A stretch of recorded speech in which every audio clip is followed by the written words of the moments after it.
Assalamualaikum warahmatullahi wabarakatuh. Hamdan wa syukran lillah, sholatan wa salamu ala rasulillah, amma ba'd. Yang saya hormati Bapak Dosen Haji Afif Hussein LCMA selaku dosen pengampu metodologi Islam.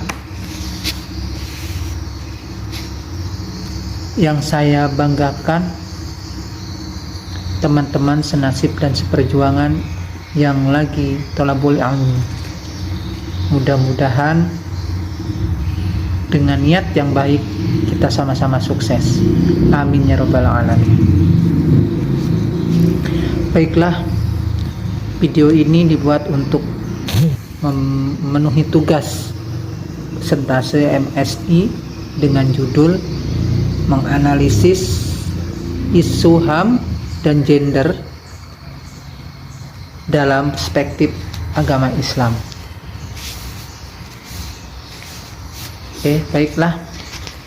Sebelumnya kita harus mengetahui apa itu gender. Nah, kata gender atau gender berasal dari bahasa Inggris, berarti jenis kelamin. Gender adalah suatu konsep yang digunakan untuk mengidentifikasi perbedaan laki-laki dan perempuan dilihat dari segi pengaruh sosial, dilihat dari segi pengaruh sosial budaya. Nah, gender dalam arti ini adalah suatu bentuk rekayasa masyarakat atau social construction, bukan sesuatu yang bersifat koderatif. Antara gender dan seks sangat berbeda. Nah, secara umum dapat dikatakan bahwa gender digunakan untuk mengidentifikasi perbedaan laki-laki dan perempuan, dan lebih banyak berkonsentrasi kepada aspek sosial, budaya, psikologis, dan aspek-aspek non-biologis lainnya.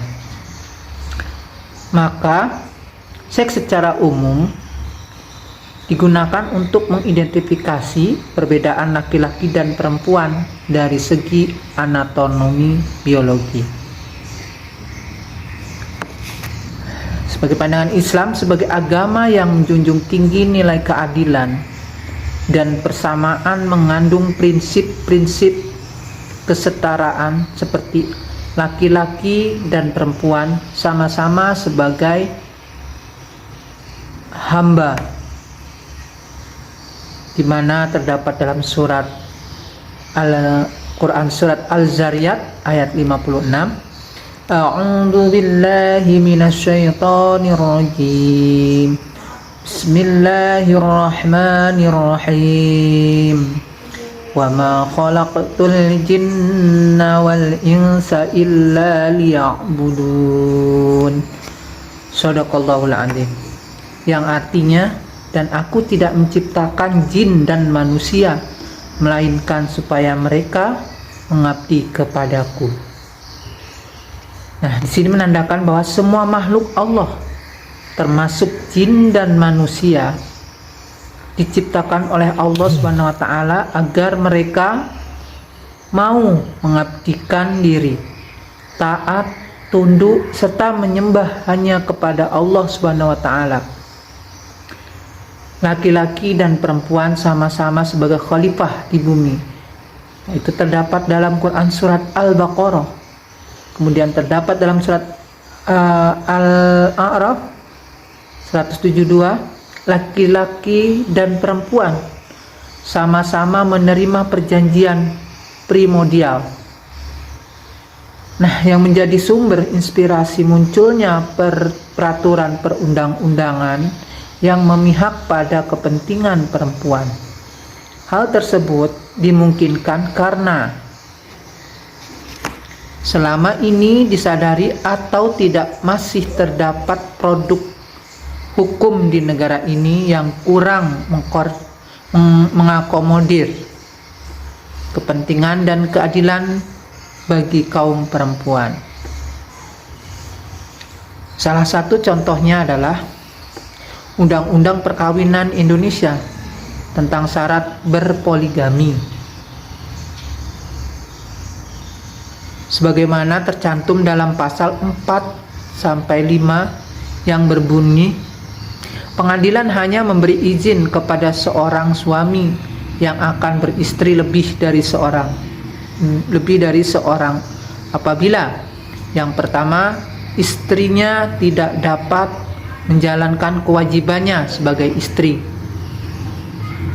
Poin B, istri mendapat cacat badan atau penyakit yang tidak dapat disembuhkan.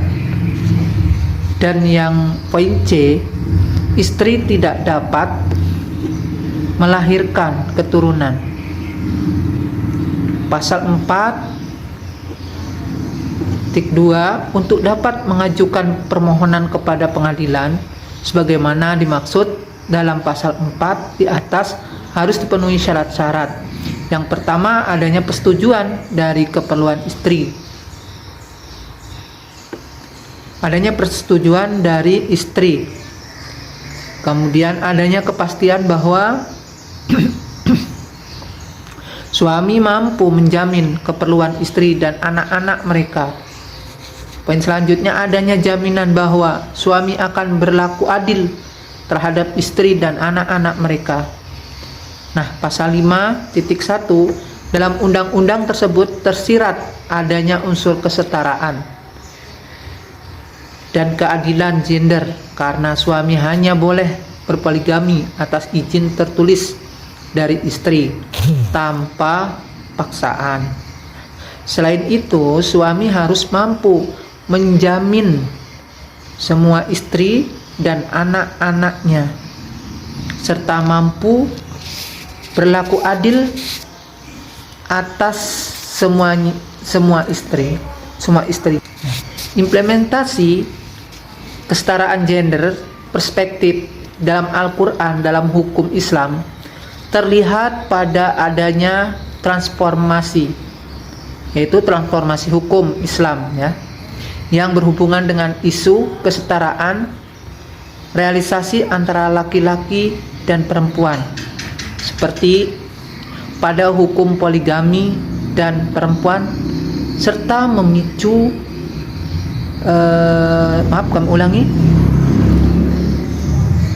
implementasi kesetaraan gender perspektif Al-Quran dalam hukum Islam terlihat pada adanya transformasi hukum Islam yang berhubungan dengan isu kesetaraan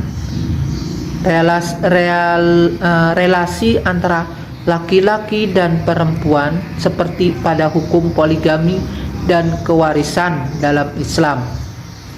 Begitu juga di bidang profesi seperti hakim perempuan serta memicu